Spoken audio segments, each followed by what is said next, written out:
ನನ್ನ ಲೈಫ್ ಅಲ್ಲಿ ಯಾವ ಒಂದು ಹುಡುಗ ಓಕೆ ಹೆಂಗಿರ್ತಾನೆ ಅಂತ ಇಷ್ಟೊಂದು ನಾನು ಅಂದ್ರೆ ಇದಿರ್ಲಿಲ್ಲ ನನ್ಗೆ, ಹುಡುಕ್ಲಿಲ್ಲ ನಾನು. ಏ ಹುಡುಗ ನೋಡಕ್ ತುಂಬಾ ಚೆನ್ನಾಗಿದೆ, ಎರಡು ಡಿಂಪಲ್ಸ್ ಬೀಳುತ್ತೆ ಅಂತ ಹೇಳಿದ್ರು. ತುಂಬಾ ಇತ್ತು, ಇಲ್ಲಿಂದಾನೆ ಸ್ಟಾರ್ಟ್ ಆಗಿದೆ. ದಾದಾ ಅಲ್ಲಿಂದಾನೆ ಸ್ಟಾರ್ಟ್ ಆಗಿದೆ. ಇವ್ರನ್ನ ಎಷ್ಟು ಹುಡುಕಿದೀನಿ, ಯಾರಿವ್ರು ಫೋಟೋನೇ ಸಿಗ್ತಾ ಇಲ್ಲ ನನ್ಗೆ. ಇವ್ರದ್ದೇನಂದ್ರೆ ಇವ್ರನ್ನ ಹುಡುಕ್ಬೇಕಂದ್ರೆ ಒಂದ್ ದೊಡ್ಡ ಕಷ್ಟ, ಒಂದು ಪೊಲೀಸ್ ಕಂಪ್ಲೇಂಟ್ ಕೊಡ್ಬೇಕು ಈ ತರ ಯಾರಿದ್ದಾರೆ ಅಂತ. ಈಗ ಸೀರಿಯಲ್ ಮಾಡ್ತಿದ್ದ, ಸೀರಿಯಲ್ ಬಿಟ್ಟು ಬೇರೆ ಸಿನಿಮಾ ಮಾಡ್ಬೇಕು ಅಂತ ಜರ್ನಿ ಮಾಡಿದಾಗ ಇವ್ರು ಸೋಷಿಯಲ್ ಮೀಡಿಯಾದಲ್ಲಿ ಇನ್ಆಕ್ಟಿವ್. ಸ್ವಲ್ಪ ದಿನ ಕಿವಿನೂ ಮುಚ್ಕೊಂಡಿದ್ದೆ. ನನ್ಗೆ ರಾಧಿಕಾ ಪಂಡಿತ್ ಅವ್ರು ತುಂಬಾ ಇಷ್ಟ. ಸಿನಿಮಾನ ಎಂಟರ್ಟೈನ್ಮೆಂಟ್ ಪರ್ಪಸ್ ನೋಡೋದು ತುಂಬಾ ಕಮ್ಮಿ. ಆಕ್ಟರ್ಸ್ ಅಲ್ಲಿ ನನ್ಗೆ ರಾಜ್ ಸರ್ ಮತ್ತೆ ರಕ್ಷಿತ್ ಸರ್ ಇಷ್ಟ. I love you, Jano. I love you. Hi hello ನಮಸ್ತೆ, ಕನ್ನಡ ಫಿಲ್ಮ್ ಕಾಲೇಜಿಗೆ ಸ್ವಾಗತ. ನಾನು ನಿಮ್ಮ ನೀರಜ್. ಎಸ್, ಇವತ್ತು ನಮ್ಮ ಜೊತೆ ಹೆಜ್ಜಾರು ಸಿನಿಮಾದ ಹೀರೋ ಮತ್ತೆ ಹೀರೋಯಿನ್ ಇದ್ದಾರೆ. ಬನ್ನಿ ಮಾತಾಡಿಸ್ತಾ ಹೋಗೋಣ. ಎಸ್, ಕಾರ್ಯಕ್ರಮಕ್ಕೆ ಸ್ವಾಗತ. ಇಬ್ರು ತುಂಬಾ ಲೇಟ್ ಆಗ್ಬಿಟ್ಟಿದೆ, ನನಗೆ ಲೇಟ್ ಆಗಿದೆ, ತಮಾಷೆಗಿದೆ. ಎಸ್, ಹೆಜ್ಜಾರು ನಿಮಗೆ ಯಾವಾಗ ಸ್ಟಾರ್ಟ್ ಆಗಿದೆ ಹೆಜ್ಜಾರು ಸಿನಿಮಾ? ನನಗೆ ಒಂದು 3 years ಆಯ್ತು. 3 years ಆಯ್ತು, ತುಂಬಾ ಲೇಟ್ ಆಯ್ತು ಹಂಗಿದ್ರೆ. ಅಂದ್ರೆ ರೈಟಿಂಗ್ ಇಂದ ನಾವು ಜೊತೆ ಇದ್ದೀವಿ 3 years ಇಂದ ನಾವು. ಓಕೆ, ಮೊದಲನೇ ಸಿನಿಮಾ ಅಂತ ಸ್ಪೆಷಲ್ ಆಗಿರಬೇಕು. ಸೊ ಸ್ಪೆಷಲ್ ಆಗಿರೋದಕ್ಕೆ ಟೈಮ್ ಬೇಕಾಗುತ್ತೆ. ಪ್ರಿಪ್ರೇಷನ್ಸ್ ಸಿನಿಮಾಗೆ ಅದು ಜರ್ನಿಯಲ್ಲಿ ಆಗ್ತಾ ಹೋಗುತ್ತಲ್ಲ. ಚೆನ್ನಾಗಿತ್ತು. ನಿಮಗೆ? ನನಗೆ 3ನೇ ಸಿನಿಮಾ ಇದು ನನ್ನ 3ನೇ ಸಿನಿಮಾ. ನಿಮಗೆ 2 years ಅಂದ್ಕೊಂಡ್ಬಿಟ್ಟೆ. ಅಂದ್ರೆ ತುಂಬಾ ಟೈಮ್ ಆಯ್ತು, ಗ್ಯಾಪ್ ಆಯ್ತು. ಇಲ್ಲ ಸರ್, ನೀವು ನಾಚ್ಕೊಂಬೇಡಿ ಸರ್, ನಾಚ್ಕೊಂಬೇಡಿ. ಯಾರೋ ನಾಚಿಕೆ ಸ್ವಭಾವದವ್ರು ನೀವು ಅಂತ ಹೇಳ್ತಿದ್ರು, ನಾನು ಕೇಳಿಸ್ಕೊಂಡೆ ಅದಕ್ಕೆ. ಸೊ 2 years, ಜೂನ್ಗೆ 2 years ಆಗುತ್ತೆ. ಓಕೆ, ಸೊ ಈ ತಂಡಕ್ಕೆ ಜಾಯ್ನ್ ಆಗಿ. ಓಕೆ, ಹೇಗಿತ್ತು ಎಕ್ಸ್ಪೀರಿಯನ್ಸ್ ಇವ್ರು ಒಟ್ಟಿಗೆ ನಟಿಸಿದ್ದು? ಚೆನ್ನಾಗಿರ್ಲಿ, ತುಂಬಾ ಚೆನ್ನಾಗಿತ್ತು ಎಕ್ಸ್ಪೀರಿಯನ್ಸ್.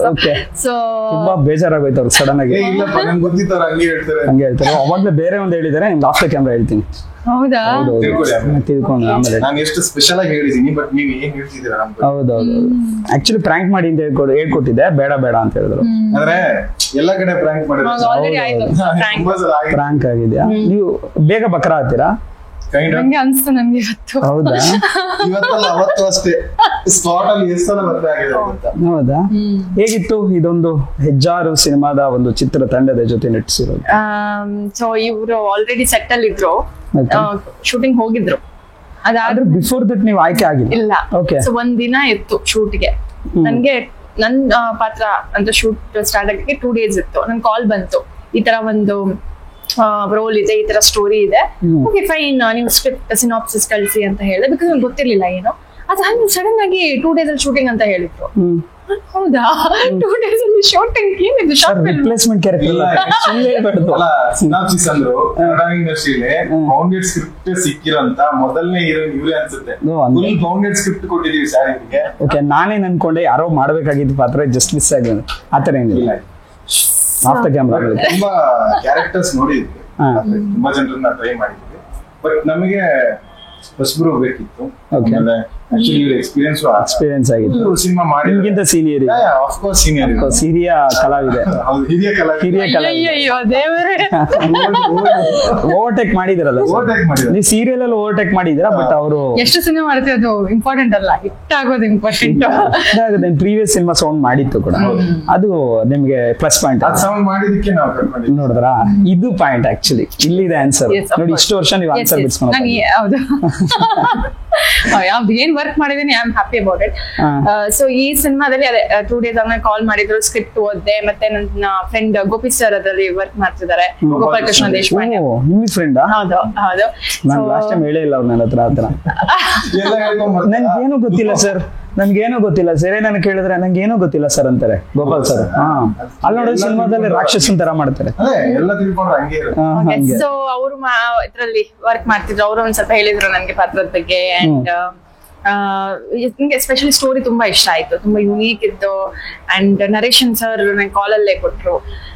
ಸರಿ ಅಂತ ಹೋದೆ ಶೂಟಿಂಗಿಗೆ, ಮನ್ಸ್ ಮಾಡಿ, ಓಕೆ ಗಟ್ಟಿ ಮನ್ಸ್ ಮಾಡಿ ಹೋಗೋಣ, ನೋಡೋಣ. ತುಂಬಾ ಚೆನ್ನಾಗಿದೆ ಸ್ಟೋರಿ, ರೋಲು ತುಂಬಾ ಚೆನ್ನಾಗಿದೆ. ಹೀರೋ ಯಾರು ಅಂತ ಕೇಳಿಲ್ಲ ನೀವು?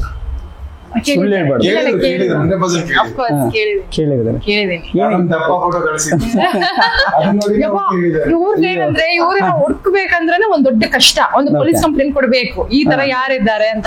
ಇವ್ರು ಸೋಷಿಯಲ್ ಮೀಡಿಯಾದಲ್ಲಿ ಇನ್ಆಕ್ಟಿವ್. ಏನ್ ಸರ್ ಈ ಕಾಲ ನಾವು 22nd ಸೆಂಚುರಿಯಲ್ಲಿ ಇದ್ದೀವಿ. ಅಂದ್ರೆ ನಾನ್ ರೀಸನ್ ಇತ್ತು, ಈಗ ಸೀರಿಯಲ್ ಮಾಡ್ತಿದ್ದ, ಸೀರಿಯಲ್ ಬಿಟ್ಟು ಬೇರೆ ಸಿನಿಮಾ ಮಾಡ್ಬೇಕು ಅಂತ ಜರ್ನಿ ಮಾಡಿದಾಗ ಇರಿಟೇಷನ್ಸ್ ಜಾಸ್ತಿ ಇರುತ್ತೆ ಸೋಷಿಯಲ್ ಮೀಡಿಯಾ. ಹೌದು, ಎಲ್ಲೋದ್ರೆ ಏನಾಯ್ತು ಮಾಡ್ತಾ ಇದೆ. ಸ್ವಲ್ಪ ದಿನ ಕಿವಿನೂ ಮುಚ್ಕೊಂಡಿದ್ದೆ. ಹಾಗಾಗಿ ಯೂಶಲಿ ಆತರ ಯಾಕೆ ಮಾಡ್ತಾರೆ, ಬ್ರೇಕಪ್ ಆದ್ರೆ ಹಂಗ್ ಮಾಡ್ತಾರಲ್ಲ ಮೇಡಮ್ ಯೂಶಲಿ. ಸೊ ನಾನು ಯಾವ ಹುಡುಗ ನನ್ನ ಲೈಫ್ ಅಲ್ಲಿ ಯಾವ ಒಂದು ಹುಡುಗ ಓಕೆ ಹೆಂಗಿರ್ತಾನೆ ಅಂತ ಇಷ್ಟೊಂದು ನಾನು ಅಂದ್ರೆ ಇದಿರ್ಲಿಲ್ಲ, ನನ್ಗೆ ಹುಡುಕ್ಲಿಲ್ಲ ನಾನು. ಇವ್ರನ್ನ ಎಷ್ಟು ಹುಡುಕಿದೀನಿ, ಯಾರಿವ್ರು ಫೋಟೋನೇ ಸಿಗ್ತಾ ಇಲ್ಲ ನನ್ಗೆ. ಒಂದ್ ಸೀರಿಯಲ್ ಬೇರೆ ಮಾಡ್ಬಿಟ್ಟಿದ್ದಾರೆ, ಏನು ಗೊತ್ತಿಲ್ಲ ಆಕ್ಚುಲಿ ಟು ಬಿ ಫ್ರಾಂಕ್. ಅದಾದ್ಮೇಲೆ ಸುಮಾ ಅವರು ಅಂತ ಇದ್ದಾರೆ, ಸುಮಾ ಅಂತ ಇದ್ದಾರೆ, ಅವರು ಎಕ್ಸಿಕ್ಯೂಟಿವ್ ಪ್ರೊಡ್ಯೂಸರ್ ಇದ್ರು ಅಲ್ವಾ ಜಿ ಅಲ್ಲಿ. ಅವ್ರ ಮ್ಯೂಚುವಲ್ ಫ್ರೆಂಡ್ ಇದ್ರು. ಅವ್ರಿಗೆ ಕೇಳಿದ್ರು ಅವ್ರು ಹೇಗಿದ್ದಾರೆ ನೋಡಿ, ಹುಡುಗ ನೋಡಕ್ ತುಂಬಾ ಚೆನ್ನಾಗಿದೆ, ಎರಡು ಡಿಂಪಲ್ಸ್ ಬೀಳುತ್ತೆ ಅಂತ ಹೇಳಿದ್ರು. ಅದಕ್ಕೋಸ್ಕರ ಗುಂಡಿಗೆ ಬಿದ್ದಿದ್ದಾರೆ ಅವರು. ಅದ್ರೆ cinema character and everything, it's not only about looks.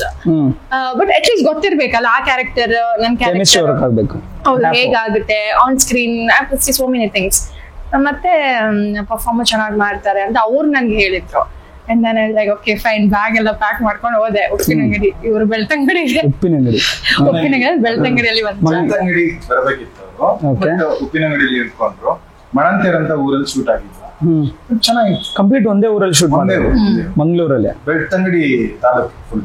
ಯಾರ್ದಿದ್ದು story actually ಬಂದ್ ಡೈರೆಕ್ಟರ್ದ ಅಥವಾ ನಿಮ್ಗೆ ಏನಾದ್ರು ಒಂದು ರೈಟಿಂಗ್ ಅಲ್ಲಿ ಇನ್ವಾಲ್ವ್ ಆಗಿದೆ? ಏನಾದ್ರು ರೈಟಿಂಗ್ ಅಲ್ಲಿ ಇನ್ವಾಲ್ವ್ ಆಗಿದೆ, ಬಟ್ ಡೈರೆಕ್ಟರ್ ಕತೆ ಎಲ್ಲ ಫಿಕ್ಸ್ ಆದ್ಮೇಲೆ ಲೆಕ್ಕಿಗೆ ನಾನೇ ಹೋಗಿದ್ದು.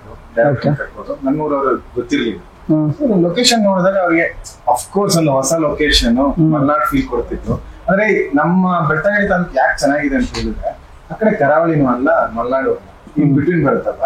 ಸೊ ಎಲ್ಲಾ ಜರಿಗಳು, ಪ್ಲೇಸ್, ಗ್ರೀನರಿ ತುಂಬಾ ಚೆನ್ನಾಗಿರುತ್ತೆ.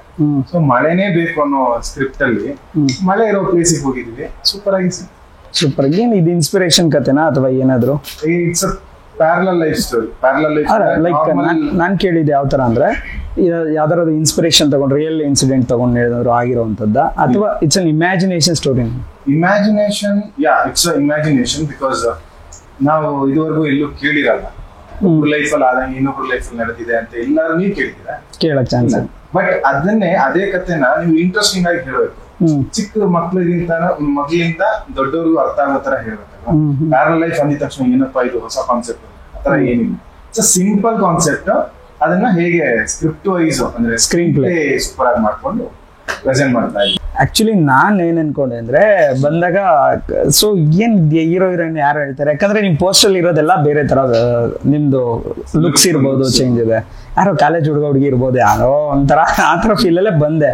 ಬಟ್ ಇಲ್ಲಿ ನೋಡಿದ್ರೆ ಫುಲ್ ಚೇಂಜಸ್ ಆಗ್ಬಿಟ್ಟಿದ್ರೆ, ಏನಿದು ಇದ್ರೊಳಗೆ ಏನೋ ಒಂದು ಪ್ಯಾರಲಲ್ ಸ್ಟೋರಿ ಅಂದ್ರೆ ನೀವು ಸಾಂಗ್ ರೆಫರ್ ಮಾಡಿದ್ರೆ, ಸಾಂಗ್ ಅಲ್ಲಿ ಮಾತ್ರ ಕಾಲೇಜ್ ಲೈಫ್ ಇದೆ. ಬಟ್ ಹೋಗ್ತಾ ಹೋಗ್ತಾ ನಾವು ಯೂನಿಫಾರ್ಮ್ ಅಲ್ಲಿ, ಅಂದ್ರೆ ಕಾಲೇಜ್ ಯೂನಿಫಾರ್ಮ್ ಅಲ್ಲಿ ಇರಲ್ಲ. ಸೊ ಮೇ ಅಂದ್ರೆ ಇವ್ರದಂತೂ ತುಂಬಾ ಕಂಪ್ಲೀಟ್ ಆಗಿ ಗೊತ್ತೇ ಆಗಲ್ಲ, ಇವರು ಗಡ್ಡ ಒಂದ್ ಪಾರ್ಟ್ ಮಾತ್ರ, ಅದೊಂದು ಚಿಕ್ಕ ಪೋರ್ಷನ್. ಅದಾದ್ಮೇಲೆ ಪ್ರೆಸೆಂಟ್ ಅಲ್ಲಿ ಇರ್ತೀನಿ, ಅದಾದ್ಮೇಲೆ ಸ್ವಲ್ಪ ಕಾಲ ಮುಂದೆ ಅಂದ್ರೆ 3 ಡೈಮೆನ್ಷನ್ ನಲ್ಲಿ ನನ್ನ ಲುಕ್ ಚೇಂಜ್ ಆಗುತ್ತೆ. ಹೇಗಿತ್ತು ಕಾಲೇಜಿಗೆ ರಿವರ್ಸ್ ಹೋಗಿದ್ದು? ಅಫ್ಕೋರ್ಸ್ ಬ್ಯೂಟಿಫುಲ್ ಆಗಿತ್ತು. ನನ್ನ ಕಾಲೇಜಲ್ಲಿ ಶೂಟ್ ಆಗಿರೋದು, ಅದೇ ಯೂನಿಫಾರ್ಮ್ ಹಾಕಿ 3 years ಅಲ್ಲೇ ನಾನು ಸ್ಟೂಡೆಂಟ್ ಆಗಿದ್ದೆ. Same costume. ಫಿಟ್ ಆಯ್ತಾ ಅದೇ ಕಾಸ್ಟ್ಯೂಮ್? ಅಫ್ಕೋರ್ಸ್ ಫಿಟ್ ಆಗಲ್ಲ, ಬಟ್ ಅದಕ್ಕೆ ಅಂತ ಡೆಡಿಕೇಶನ್ ಏನ್ ಮಾಡ್ಕೊಂಡೆ ಅಂದ್ರೆ 1 week ಅಷ್ಟೇ, ನಮ್ ಟೈಮ್ ಇದೆ ಅಷ್ಟೇ. ಫುಲ್ ಕಟ್ ಮಾಡ್ಬೇಕಿತ್ತು, ವೇಟ್ ಲಾಸ್ ಮಾಡ್ಬೇಕು. ಅದೊಂದು ಚಾಲೆಂಜಿಂಗ್, ಸೂಪರ್ ಆಗಿತ್ತು. ಸೊ ಹೇಗಿತ್ತು ಅದೊಂದು ಜರ್ನಿ? ನಮ್ದೇ ಕಾಲೇಜಲ್ಲಿ ಶೂಟ್ ಮಾಡೋದಿರ್ಬೋದು, ಅದೊಂದು ಡ್ರೀಮ್ ಇರುತ್ತಲ್ಲ, ಈಸಿಲಿ ಅಲ್ಲಿ ಸಿಗಲ್ಲ ಎಲ್ಲರಿಗೂ. ಅಂದ್ರೆ ನಾನು ಅನ್ಕೊಂಡಿರ್ಲಿಲ್ಲ ನಮ್ಮೂರ್ಗೆ ಹೋದಾಗ ಅಷ್ಟೊಂದು ಸಪೋರ್ಟ್ ಮಾಡ್ತಾರೆ ಅಂತ. ಹೋಗಿ ಕೇಳಿದೆ, ಸರ್ ಈ ತರ ಒಂದು ಪ್ಲಾನ್ ಇದೆ, ಮಾಡ್ಕೋಬಹುದಾ ಅಂತ. They were so happy, full supportive ಆಗಿತ್ತು. ನಮ್ಗೆ ಸ್ವಲ್ಪ ಪ್ಲಸ್ ಆಯ್ತು. ಎಸ್, ನಿಮ್ಮ ಪಾತ್ರದ ಬಗ್ಗೆ ಹೇಳೋದಾದ್ರೆ? ನನ್ನ ಪಾತ್ರದ ಹೆಸರು ಜಾನಕಿ ಅಂತ. ಸೊ ಜಾನಕಿಗೆ ಭಗತ್ ಅವ್ರ ಮೇಲೆ ಒಂದು ಲವ್ ಇಂಟ್ರೆಸ್ಟ್ ಇರುತ್ತೆ. ಅವಳು ತುಂಬಾ ಲೈವ್ಲಿ ಕ್ಯಾರೆಕ್ಟರ್, ಬಟ್ ಹೋಗ್ತಾ ಹೋಗ್ತಾ ತುಂಬಾ ಸಪ್ರೆಸ್ ಆಗ್ತಾಳೆ. ಅಂಡ್ ತುಂಬಾ ಅವಳಿಗೆ ಹೇಳಕ್ಕಿರುತ್ತೆ, ಹೇಳ್ಕೊಳ್ಳೋ ತರ ಇರುತ್ತೆ. ಬಟ್ ಏನೋ ಒಂದು ಲೈಫ್ ಅಲ್ಲಿ ನಡೀತಿರುತ್ತೆ ಅವಳ ಲೈಫ್ ಅಲ್ಲಿ. ಸೊ ಎಕ್ಸ್ಪ್ರೆಸಿವ್ ಅಲ್ಲ, ಬಟ್ ಒಂದು ಪರ್ಫಾರ್ಮೆನ್ಸ್ ಓರಿಯೆಂಟೆಡ್. ನಿಗೂಢತೆ ಕಾಪಾಡುವಂಥದ್ದು. ನಿಗೂಢತೆ ತುಂಬಾ ಡೈಲಾಗ್ಸ್ ಗಿಂತ ಜಾಸ್ತಿ ಅವಳದು ರಿಯಾಕ್ಷನ್ಸ್ ಇದೆ. ಐ ಮೀನ್ ಫೇಶಿಯಲ್ ಏನದು ಆಕ್ಟಿಂಗ್ ಜಾಸ್ತಿ ಇದೆ, ಪರ್ಫಾರ್ಮೆನ್ಸ್ ಓರಿಯೆಂಟೆಡ್. ಸೊ ಲಾಸ್ಟ್ ಗೆ ನಿಮ್ಗೆ ಸಿನಿಮಾ ಆದ್ಮೇಲೆ ತುಂಬಾ ನೆನಪಿರುತ್ತೆ ಆ ಪಾತ್ರ. ಎಸ್, ತುಂಬಾ ತಾರಾ ಏಜ್ ಇರ್ಬೋದು, ಸ್ಟಾರ್ ಕಾಸ್ಟಿಂಗ್ ಇರ್ಬೋದು. ನಾನು ಹೇಳ್ತಿರೋದು ಯೂಶಲಿ ಗೋಪಾಲ್ ದೇಶಪಾಂಡೆ ಸರ್ ಇರ್ಬೋದು, ನವೀನ್ ಕೃಷ್ಣ ಸರ್ ಇರ್ಬೋದು, ಹಾಗೂ ಮುನಿಯೂರ್ ಇರ್ಬೋದು, ನೆಕ್ಸ್ಟ್ ಈಗ ಅರುಣ ಮೇಡಮ್ ಇರ್ಬೋದು. ಎಲ್ಲರ ಜೊತೆ ಅಭಿನಯಿಸಿರೋಂಥ ಅನುಭವ ನಿಮ್ಮಿಬ್ರದ್ದು? ನನ್ನನ್ನ ಹೀರೋ ಕೂರಿಸಿದ್ದಾರೆ ಅಷ್ಟೇ. ಹೀರೋ ಗೋಪಾಲ್ ಕೃಷ್ಣ ದೇಶಪಾಂಡೆ ಇದ್ರಲ್ಲಿ ಆಟ ಆಡಿ ಅವರಿಂದನೇ ಕತೆ ಸ್ಟಾರ್ಟ್. ಓಕೆ. ಅಮ್ಮ ಪಾತ್ರ ರೆಗ್ಯುಲರ್ ಟಿಪಿಕಲ್ ಅಮ್ಮ ಅಲ್ಲ, ನಿಮ್ಗೆ ಎಕ್ಸಾಜುರೇಟ್ ಮಾಡಿ ಹೇಳ್ತಾ ಇಲ್ಲ, ಬಟ್ ಸಿನಿಮಾ ನೋಡಿದಾಗ ನಿಮ್ಗೆ ಅನ್ಸುತ್ತೆ ಒಂದು ತಾಯಿ ಆದವಳ ಪಾತ್ರ ಲೈಫ್ ಅಲ್ಲಿ, ಮಗನ ಲೈಫ್ ಅಲ್ಲಿ ಎಷ್ಟಿರುತ್ತೆ ಅನ್ನೋದನ್ನ ಅಫ್ಕೋರ್ಸ್ ಎಲ್ಲರೂ ನೋಡಿರ್ತಾರೆ ರೆಗ್ಯುಲರ್ ಸಿನಿಮಾಗಳಲ್ಲಿ, ಬಟ್ ಇದೊಂದು ಸ್ವಲ್ಪ ಡಿಫ್ರೆಂಟ್ ಆಗಿದೆ. ಸಸ್ಪಿಷಿಯಸ್ ಹೆಜ್ಜಾರು ಅನ್ನೋದು ಊರಲ್ವಾ? ಅದು ಇಮ್ಯಾಜಿನರಿ ರಿಯಲ್ ಊರು ಇಲ್ಲ. ಆಕ್ಚುಲಿ ಹೆಜ್ಜಾರು ಅಂದ್ರೆ ಹೆಜ್ಜಾರು ಅಂದ್ರೆ ಇಮ್ಯಾಜಿನರಿ ಅಷ್ಟೇ, ಅದಕ್ಕೇನು ಮೀನಿಂಗ್ ಅಂತ ಏನಿಲ್ಲ. ಓಕೆ. ಯೂಶಲಿ ರಾಮ್ಜಿ ಸರ್ ಸಿನಿಮಾಗಳು ಅಥವಾ ಸೀರಿಯಲ್ಗಳಲ್ಲಿ ಇದುವರೆಗೂ ಸೀರಿಯಲ್ ನಡೀತಿದ್ರು ಅಥವಾ ಸೀರಿಯಲ್ಗೆ ಕಾಸ್ಟಿಂಗ್ ಮಾಡ್ಕೊಂತಿದ್ರು. ಈಗ ಸಡನ್ ಆಗಿ ಸಿನಿಮಾಗೆ ಬಂದಿದ್ದಾರೆ, ಅವರು ಕೂಡ ಪ್ರೊಡ್ಯೂಸಿಂಗ್ ಮಾಡ್ತಾ ಇದ್ದಾರೆ.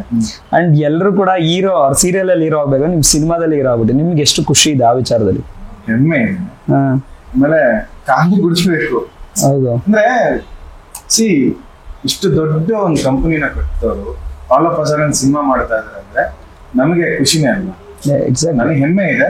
ಅಂಡ್ ಅದೊಂದು ಪ್ರೊಸೆಸ್ ಚೆನ್ನಾಗಿ ನಡೀತು. ನಿಮ್ಗೆ ರಾಮ್ಜಿ ಸರ್ ಜೊತೆ ನಾನು ಫಸ್ಟ್ ಟೈಮ್ ವರ್ಕ್ ಮಾಡೋದು ರಾಮ್ಜಿ ಸರ್ ಅವ್ರ ಬ್ಯಾನರ್ ಅಲ್ಲಿ. ಇವರು ಡೈರೆಕ್ಟರ್ ಸರ್ ಅವರೆಲ್ಲ ವರ್ಕ್ ಮಾಡಿದ್ದಾರೆ. ಬಟ್ ನನ್ಗೆ ಸ್ಟಾರ್ಟಿಂಗ್ ಗೊತ್ತಿತ್ತು Ramji sir, of course famous, ಅವರು ಸೀರಿಯಲ್ಸ್ ಎಲ್ಲ ಫೇಮಸ್. ಆಡಿಷನ್ ಕೊಟ್ಟಿದ್ರೆ ಯಾವ್ದಾದ್ರು ಸೀರಿಯಲ್ಗೆ? ಸುಳ್ಳು ಹೇಳ್ಬಾರ್ದು. ಇಲ್ಲ, ಕೊಟ್ಟಿಲ್ಲ. ನಾನದು IPL ಕೆಲಸ ಮಾಡ್ತಿದ್ದೆ. ಸೊ ನನ್ಗೆ ಅದು 9 to 4 ಜಾಬ್ ಬೇಡ ಇತ್ತು. ಮೇಡಮ್, ನೀವು ಇನ್ನೂ ಏನೇನು ಕೆಲಸ ಮಾಡಿದ್ದೀರಾ ಮೇಡಮ್? Multi task. ಅದು 3 ಸಿನಿಮಾ ಮಾಡಿದ್ದೀರಾ, ಜೊತೆಗೆ ಈಗ ಪ್ರೆಸೆಂಟ್ ವರ್ಕಿಂಗ್? ಓ, ವರ್ಕ್ ಫ್ರಮ್ ಹೋಮ್. ಯಾರು ನಿಮ್ಮ ಮ್ಯಾನೇಜರ್ಸ್ ನೋಡಿದ್ರೆ? ಬೇಡ, ಅಲ್ಲ, ವರ್ಕಿಂಗ್ ಮೇಲೆ ಏನ್ ಮೇಡಮ್, ವರ್ಕಿಂಗ್ ಅವರ್ಸ್ ಬೇರೆ. ಎನಿವೇಸ್ ನಾನು ಪ್ರಮೋಷನ್ ಆಗೋರ್ಗಿರಿ ಅವ್ರ ಜೊತೆ. ಹೊಟ್ಟೆ ಮೇಲೆ ನಡೀತಾ ಇದೆ company working. Film, but film is my interest. Ultimately ಅದೇ ನನ್ನ ಇಂಟ್ರೆಸ್ಟ್. ಬಟ್ ದುಡ್ಡು ಬೇಕಲ್ಲ. ಏನ್ ಎರಡೆರಡು ಕಡೆ ದುಡ್ಡು ಬೇಕಲ್ಲ ಅಂತ ಕ್ಲಾರಿಟಿ ಕೊಡ್ತಾ ಇದ್ದಾರೆ. ಹೌದು, ಸರ್ವೈವ್ ಆಗ್ಬೇಕಲ್ಲ ಬೆಂಗಳೂರಲ್ಲಿ. ಸಿನಿಮಾಲ್ ದುಡ್ಡು ಸಿಗಲ್ಲ ಅಂತ ಹೇಳಿದ್ರ ನೀವು? ಸಿನಿಮಾದಲ್ಲಿ ಅಂದ್ರೆ ನಾನು ಎಲ್ಲ ಸಿನಿಮಾಸ್ ಮಾಡಕ್ಕೂ ಆಗಲ್ಲ ಅಲ್ವಾ. So you have to see, script ನೋಡ್ಬೇಕು. ವರ್ಷದಲ್ಲಿ ಒಂದೆರಡು ಸಿನಿಮಾ ಮಾಡಿದ್ರೆ ನಮ್ ರೆಂಟ್ 25,000 ಇರುತ್ತೆ. ಸೊ ಇಟ್ಸ್ ನಾಟ್, ಅಂದ್ರೆ ಆಗಲ್ಲ ಅಷ್ಟು. ಏನು ವರ್ಕ್ ಮಾಡ್ತಿರೋದು ಆಕ್ಚುಲಿ? ನಾನು ಸಾಫ್ಟ್ವೇರ್ ಇಂಜಿನಿಯರ್. ಸಾಫ್ಟ್ವೇರ್. ಓ, ಯಾವ್ದು ಬ್ರಾಂಚ್ ಎಲ್ಲ ಓದಿರೋದು? Computer science. Computer science. Okay. ಎಲ್ಲ ಇಂಜಿನಿಯರ್ಗಳು ನಾನು ಯೂಶಲಿ ಇಂಟರ್ವ್ಯೂ ಮಾಡೋರೆಲ್ಲ ಅವರೇ ಸಿಗ್ತಾ ಇದ್ದಾರೆ ಸರ್. ನಿಮ್ದು ಎಜುಕೇಶನ್ ಸರ್? ನಾನು MBA 2 ಸೆಮ್ ಮಾಡಿ ಊರಿಂದ ಎಸ್ಕೇಪ್. ಓಕೆ, ಅಲ್ಲಿಂದ ಡೈರೆಕ್ಟ್ ನೀವು ಸೀರಿಯಲ್ಗೆ ಬಂದ್ರಿ. ಓಕೆ, ಅದು ಏನು ಲೈಫ್ ಅಲ್ಲಿ ಟರ್ನಿಂಗ್ ಅಂತ ಇರುತ್ತೆ. ಸೀರಿಯಲ್ ಸಿಕ್ಕಿದ ಮಜಾ ಇದೆ. ನವಿಗರಣಿ ಸರ್ ಒಳ್ಳೆ ಬ್ಯಾನರ್ ಅಲ್ಲಿ ಹೀರೋ ಆದ್ರೆ 21 ಏಜ್ ಅಲ್ಲಿ. ಸೊ ಅದು ಒಂಥರ ಮಿರಾಕಲ್. ಇದು ಮಿರಾಕಲ್. ಓಕೆ, ಅಲ್ಲಿಂದಲೂ ನಿಮ್ಗೆ ಸಿಕ್ಕಿರೋದ್ರಿಂದ ಒಂದು ಪ್ಲಸ್ ಪಾಯಿಂಟ್ ಆಯ್ತು ಇವತ್ತಿಗೆ. ಎಲ್ಲ ಟ್ರೈನಿಂಗ್ ಎಲ್ಲ ಆಗಿರುತ್ತೆ ಈಸಿ. ಓಕೆ, ಅದು ಕಾನ್ಫಿಡೆನ್ಸ್ ಕೊಡುತ್ತಲ್ಲ ನಿಮ್ಗೆ. ಬಟ್ ಅಲ್ಟಿಮೇಟ್ಲಿ ನಮ್ಗೆ ಸಿನಿಮಾನೇ ಮಾಡ್ಬೇಕಾಗಿರೋದು. Of course. ಸೊ ಹೇಗಿತ್ತು ಬ್ಯಾಲೆನ್ಸಿಂಗ್ ಆಫ್ ಸೀರಿಯಲ್ ಇರ್ಬೋದು, ಈಗ ಸಿನಿಮಾ ಇರ್ಬೋದು? ಯಾಕಂದ್ರೆ ಒಂದು ದೊಡ್ಡ ಮಟ್ಟದ ಈಗ ಹೋಗ್ತಾ ಇರೋವಂಥದ್ದು ಈಗಿರೋ ಸಿಚುಯೇಷನ್ ಅಲ್ಲಿ, ಸಿನಿಮಾ ಕಾಂಪಿಟೇಷನ್ ಅಲ್ಲಿ ನೀವು ಏನು ಪ್ರಿಪರೇಷನ್ಸ್ ಎಲ್ಲರಿಗಿಂತ ವಿಭಿನ್ನ ಏನ್ ಮಾಡಿದ್ರಾ ಸರ್? ಆಕ್ಟಿಂಗ್ ಬಗ್ಗೆ ತುಂಬಾ ಕಲಿಯೋದು ಇನ್ನೂ ತುಂಬಾ ಇದೆ. ಬಟ್ ಅಪ್ಡೇಟ್ ಆಗಿರ್ಬೇಕು ಅನ್ನೋದು, ಕ್ಲಾರಿಟಿ ಇದ್ರೆ ಓಕೆ ಅನ್ನೋದು ನನ್ನ ಅನಿಸಿಕೆ. ಸೊ ಕಲಿಯೋದಂತೂ ಕೊನೆವರೆಗೂ ಇರುತ್ತೆ ಆಕ್ಟಿಂಗ್. ಆಕ್ಟರ್ ಪ್ರತಿದಿನ ಡೈಲಿ ಅದೊಂದು ಪ್ರೊಸೆಸ್ ಇರುತ್ತೆ. ಬಟ್ ಅಪ್ಡೇಟ್ ವರ್ಷನ್ ಆಗಿರ್ಬೇಕು ನಾವು, ಇಲ್ಲಾಂದ್ರೆ ಹುಡುಗಿರ್ಗೆ ಏನಿಲ್ಲ ಅಲ್ವಾ ಮೇಡಮ್ ಆಕ್ಟಿಂಗ್ ಎಲ್ಲ ಕಲಿಯೋದು? ಅಲ್ಲ, ಯಾವ ಡೈಲಿ ಆಕ್ಟಿಂಗ್ ಮಾಡ್ತಿರ್ತಾರೆ ಲೈಫಲ್ಲಿ ಆಕ್ಟಿಂಗ್. ನಿಜ ಅಲ್ವಾ? ನಿಜ ತಾನೆ? ಅವಾಗ ನೀವು ಆಕ್ಟಿಂಗ್ ತಾನೇ ಮಾಡ್ತಿದೀವಿ ಮಾತಾಡ್ಬೇಕಾರೆ. ಅಲ್ಲ, ನಮ್ ಜೊತೆ ಮಾತಾಡೋದು ಆಕ್ಟಿಂಗ್ ತಾನೆ, ರಿಯಲ್ ಆಗಿ ಬೇರೆ ತರ ಮಾತಾಡ್ತೀರಾ? ಇಲ್ಲ, ನಂಗೆ ಸ್ಟಾರ್ಟಿಂಗ್ ಪ್ರಾಬ್ಲಮ್ ಅಷ್ಟೇ. ಒಂದ್ಸಲ ಕಂಫರ್ಟೇಬಲ್ ಆದ್ಮೇಲೆ ನಾನು ಹಂಗೆ ಮಾತಾಡೋದು. ಈ ಕಂಫರ್ಟಬಲ್ ಇದೀರಲ್ಲ? Very much. ಅವರೇ ಆನ್ಸರ್ ಮಾಡ್ತಾ ಇದಾರೆ. ಗೊತ್ತಾಗುತ್ತಲ್ಲ. ಯೂಶಲಿ ಏನಂದ್ರೆ ತುಂಬಾ ಸೈಲೆಂಟ್ ಆಗಿ ಎಷ್ಟ್ ಬೇಕು ಅಷ್ಟೇ ಮಾತಾಡ್ತಾರೆ. ಡಿಪೆಂಡ್ಸ್ ಪೀಪಲ್ ಮೇಲೆ ಯಾಕೆ ಡಿಪೆಂಡ್. ನಿಮ್ಗೆ ಆಕ್ಟಿಂಗ್ ಅಂತ ಅನ್ಸ್ತಾ? ಅಲ್ಲ ಸ್ವಲ್ಪ ಅನ್ಸ್ತು ಅದಕ್ಕೆ. ಹೌದಾ? ಇಲ್ಲ ಅಲ್ಲ ಇಲ್ಲ ಇಲ್ಲ ಸುಮ್ಮನೆ ಅವರು ಹೌದು ಫ್ರಾಂಕ್ ಪ್ರಾಂಕ್ ಎಲ್ಲ ಮಾಡಲ್ಲ. ಪ್ರಾಂಕ್ ಮಾಡಕ್ಕೆ ಬರಲ್ಲ, ಎಲ್ಲ ನನ್ಗೆ ಪ್ರಾಂಕ್ ಮಾಡ್ತಾರೆ ಹೌದಾ? ಸೀರಿಯಸ್ಲಿ. ನಿಮ್ದು ಆಕ್ಟಿಂಗ್ ಕರಿಯರ್ ಹೆಂಗ್ ಸ್ಟಾರ್ಟ್ ಆಗಿದ್ದು? ನಾನು ಅಕಾಡೆಮಿಕ್ಸ್ ಅಲ್ಲಿ ಚೆನ್ನಾಗಿ ಓದ್ತಿದ್ದೆ. ನಾನು ಸ್ಪೋರ್ಟ್ಸ್ ಅಲ್ಲಿ ಇದ್ದೆ, ಡಾನ್ಸ್ ಅಲ್ಲಿ ಇದ್ದೆ. ಓಕೆ, ಅದಾದ್ಮೇಲೆ ಫುಲ್ ಮಾರ್ಕ್ಸ್ ಸ್ಟೂಡೆಂಟ್ ನೀವು? Marks full. ಅವೆಲ್ಲ ಈಗ ಅದೇ ಸರ್ 3 ಜನ ಪಾಸ್ ಆಗೋರು ನಾವೆಲ್ಲ. ಓಕೆ, ಸೊ ಇಂಜಿನಿಯರಿಂಗ್ ಅವಾಗ ಅಂದ್ರೆ ತಲೆಯಲ್ಲಿ ಇದ್ದು ಡಾಕ್ಟರ್ ಇಂಜಿನಿಯರಿಂಗ್ ಅದೇ. ಅದಾದ್ಮೇಲೆ ನಂಗೆ ಈ ಮೂವಿ ಬಗ್ಗೆ ಏನೋ ಯಾರು ಇಲ್ಲ ಫ್ಯಾಮಿಲಿಯಿಂದ ಇಂಡಸ್ಟ್ರಿಯಲ್ಲಿ, ಸೊ ನಂಗೆ ಅದ್ರ ಬಗ್ಗೆ ಏನು ಐಡಿಯಾನು ಇರಲಿಲ್ಲ. ನನ್ನ ಫ್ರೆಂಡ್ ಒಬ್ರು ಶಾರ್ಟ್ ಫಿಲ್ಮ್ ಮಾಡಿದ್ರು. ಸೊ ಅವಾಗ ಅವರು ನನ್ಗೆ ಈ ತರ ಒಂದು ರೋಲ್ ಇದೆ ಮಾಡು ಅಂತ ಹೇಳಿದ್ರು. ನಾನು ಶಾರ್ಟ್ ಫಿಲ್ಮ್ ಮಾಡಿದ್ದೆ, ಚೆನ್ನಾಗಿ ರಿವ್ಯೂಸ್ ಬಂತು. ಅದಾದ್ಮೇಲೆ ನಾನು ಲಕ್ಕಿಲಿ ನನ್ ಒಂದು ಓಕೆ ಟ್ರೈ ಮಾಡೋಣ ಅಂತ ಹೇಳ್ಬಿಟ್ಟು ಒಂದು ಆಡಿಷನ್ಗೆ ನನ್ನ ಪ್ರೊಫೈಲ್ ಕಳ್ಸಿದ್ದೆ. ಅದು ಲಕ್ಕಿಲಿ ರಾಜ್ವಿ ಶೆಟ್ಟಿ ಅವರ ಟೀಮ್ ಅವರ ಆಡಿಷನ್ ಒಂದು ಆಡಿಗೆ OMK ಆಗಿತ್ತು ಅವ್ರದ್ದು ಅವಾಗ.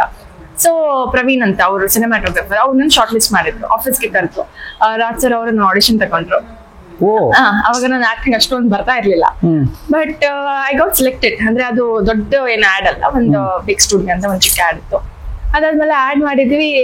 ಸರ್ ಹೇಳಿದ್ರು ಪೊಟೆನ್ಶಿಯಲ್ ಇದೆ, ನೀವು ಸ್ವಲ್ಪ ಆಕ್ಟಿಂಗ್ ಕಲಿಬೇಕು ಅಂತ. ಸೊ ನಂಗೆ ಆಕ್ಚುಲಿ ಅಪ್ರೋಚ್ ಮಾಡ್ಬೇಕಿತ್ತು ಸರ್ ನ ಹೆಂಗ್ ಕಲಿಯೋದು ಏನು ಅಂತ. ಸೊ ಓಕೆ ಫೈನ್ ಸರ್ ಹತ್ರ ಕೇಳಿದೆ, ನಂಗೆ ತುಂಬಾ ಆಸೆ ಇದೆ ಸರ್, ಸೊ ಅಂದ್ರೆ can you just help me out ಅಂತ. ಸೊ ಅವರು ವೆರಿ ಗುಡ್ ರೈಟರ್. ಸೊ ಅವರು ನನಗೆ ಮೊನೋಲಾಗ್ ಕಳಿಸ್ತಿದ್ರು. ನಾನು ಹಾಗೆ ವರ್ಕ್ಶಾಪ್ ತಗೊಂಡೆ, ಅಂದ್ರೆ ಆನ್ಲೈನ್. ನಾನು 6 months ಯಾವ ಆಡಿಷನ್ ಕೊಟ್ಟಿಲ್ಲ, ಏನು ಕೊಟ್ಟಿಲ್ಲ. ನಾನು ಆಫೀಸಿಂದ ಬರ್ತಿದ್ದೆ, ಡೈಲಿ ನಾನು ಮೊನೋಲಾಗ್ಸ್ ಮಾಡ್ತಿದ್ದೆ. So that's how it went. 1 month ಆದ್ಮೇಲೆ I understood this is my cup of tea, ನಾನು ಇದು ಮಾಡ್ಬೇಕು ಅಂತ.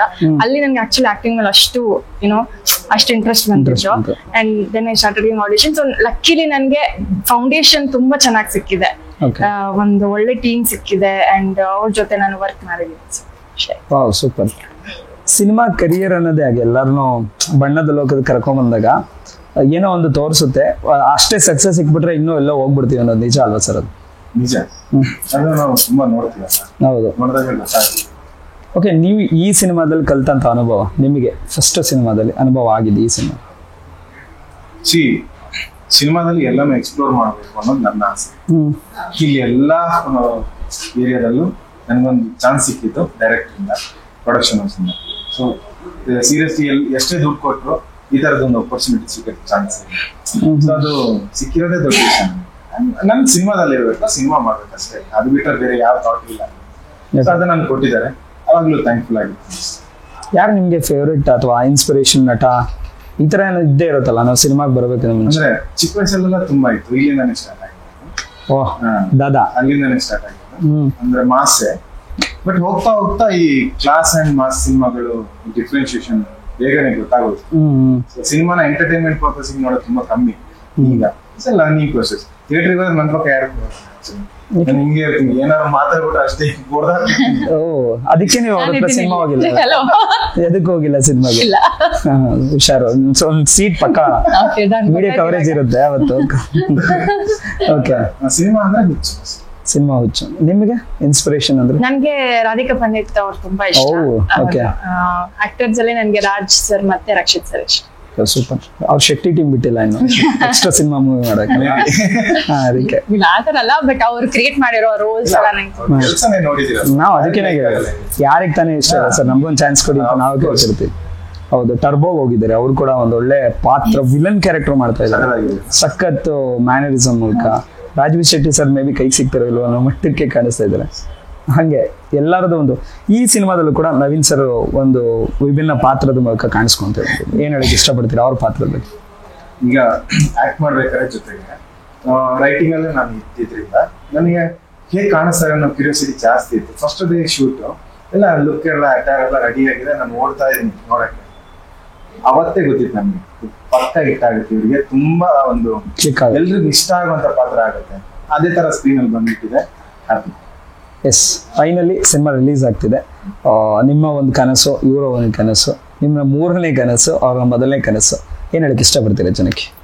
ಸೊ ಈ ಸಿನಿಮಾ ನಿಮ್ಗೆ ನಿಜವಾಗ್ಲೂ ಇಷ್ಟ ಆಗುತ್ತೆ, ಯಾಕಂದ್ರೆ ರೀಸೆಂಟ್ ಟೈಮ್ಸ್ ಅಲ್ಲಿ ಇಂಥದ್ದೊಂದು ಸ್ಟೋರಿ ಕನ್ನಡದಲ್ಲಿ ಬಂದಿಲ್ಲ. ಎಲ್ರಿಗೂ ಒಂದು ಯುನೀಕ್ನೆಸ್ ಬೇಕು. ಸೊ ಈ ಕತೆ ನಿಮ್ಗೆ ಖಂಡಿತವಾಗ್ಲೂ ಒಂದು ಡಿಫ್ರೆಂಟ್ ಒಂದು ವರ್ಲ್ಡ್ ಕ್ರಿಯೇಟ್ ಮಾಡುತ್ತೆ ಅಂಡ್ ಎಲ್ಲ ಫ್ಯಾಮಿಲಿ ನೋಡುವಂತ ಸಿನಿಮಾ. ಸೊ ಎಲ್ರು ಬಂದು ನಮ್ಮ ಸಪೋರ್ಟ್ ಮಾಡ್ಬೇಕಂತ ಕೇಳ್ಕೊತೀನಿ. ದಯವಿಟ್ಟು ಹೇಳಿ. ಇವಾಗ ಸೋಷಿಯಲ್ ಮೀಡಿಯಾದಲ್ಲಿ ಇದ್ದೀನಿ, ಇಲ್ಲೇ ಇರ್ತೀನಿ, ಸಿನಿಮಾನೇ ಮಾಡ್ತೀನಿ. ನಿಮಗೆ ನನ್ನ ಸಿನಿಮಾ ಖಂಡಿತ ಇಷ್ಟ ಆಗುತ್ತೆ. ನಾವು ತುಂಬಾ ಕಷ್ಟಪಟ್ಟು ಸಿನಿಮಾ ಮಾಡಿದೀವಿ, ತುಂಬಾ ಇಷ್ಟಪಟ್ಟು ಸಿನಿಮಾ ಮಾಡಿದೀವಿ. ನಿಮ್ಮ ದುಡ್ಡಿಗೂ ಟೈಮ್ಗೂ ನಾನ್ ಗ್ಯಾರಂಟಿ ಇಲ್ಲೇ ಇರ್ತೀನಿ. ನನ್ನನ್ನು ಉಗಿಬೋದು ಸಿನಿಮಾ ಬಂದು ನೋಡಾದ್ಮೇಲೆ. ದಯವಿಟ್ಟು ಥಿಯೇಟ್ರಿಗೆ ಬಂದು ಸಿನಿಮಾ ನೋಡಿ ಸಪೋರ್ಟ್ ಮಾಡಿ. ಎಸ್, ಇಬ್ರಿಗೂ ಕೂಡ ಒಳ್ಳೇದಾಗ್ಲಿ. ಹೆಜ್ಜಾರು ಚಿತ್ರತಂಡಗೂ ಕೂಡ ಅದ್ಭುತ ಒಂದು ರೆಸ್ಪಾನ್ಸ್ ಬರಲಿ ಎಲ್ಲ ಕಡೆಯಿಂದ. ಥಿಯೇಟರ್ಗೆ ನುಗ್ಗಿ ಜನ ನೋಡ್ಲಿ ಅನ್ನೋದು ನಮ್ಮ ಒಂದು ಆಶಯ ಕೂಡ ಆಗಿರುತ್ತೆ. Thank you so much. All the very best. Thank you.